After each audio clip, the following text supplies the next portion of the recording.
Good morning, everyone.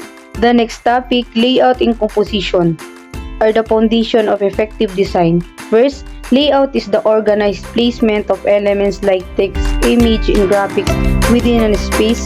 Second, composition refers to the overall relationship and arrangement of these elements to create balance, unity, and harmony in the design.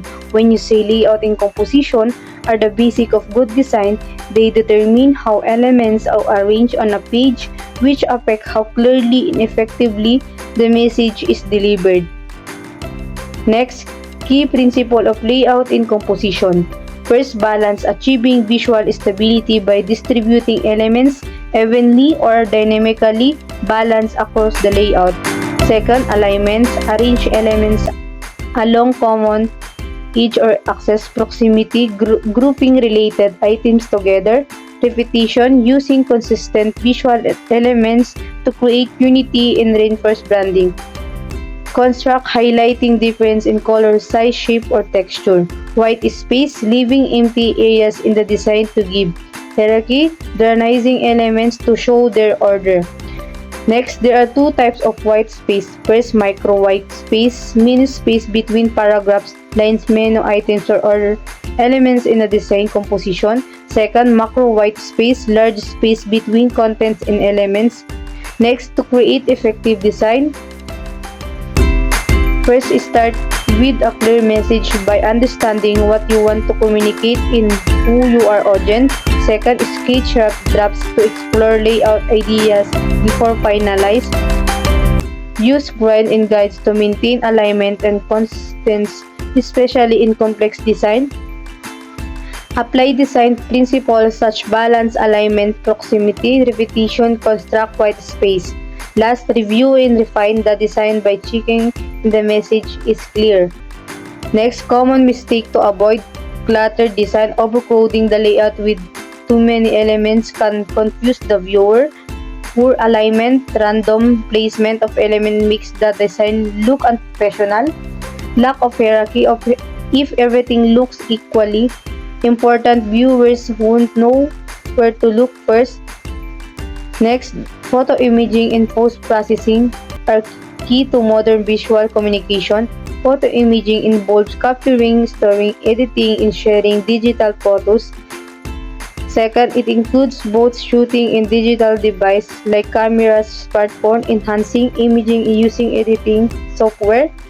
Last, the process helps improve image quality and better communicate a message before the photos are published or presented. The three types of photography: landscape photos in outdoor environments like nature, water, or buildings. Second, portrait image of people or animals showing emotion and connection. Last, documentary real-life photos that tell a true story without alteration. Three important factors: aperture, the opening in the camera that control how much light enters. Second, aperture depth of field affects not only light but also how much of the image appears sharp or blurred. Third, depth of field refers to how much of the photo in a clear focus from foreground to background. Shutter speed. This function of the shutter mechanism is to admit light into the camera, into the digital media or film to a specific light of them. Lighting. Light is essential in photography. Key factors: direction, affect, depth and shadow. Slide lighting adds dimension. Front top lighting can look flat. Color, measured in Kelvin, warm tones, grid or orange yellow create cozy feelings. Cool tones, blue, feel calm or distant. Next, Lesson 5, Creating Infography for Social Change.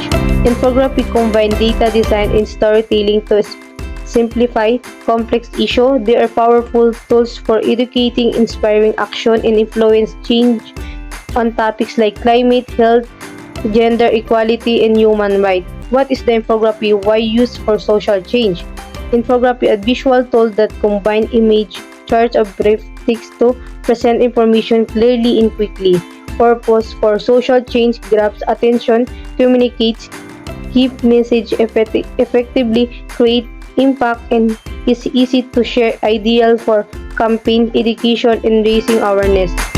Infography for social change. Infography are visual tools that simplify complex information using image, charts, and brief text. They are effective for social change because they quickly capture attention, clearly deliver. Thank you.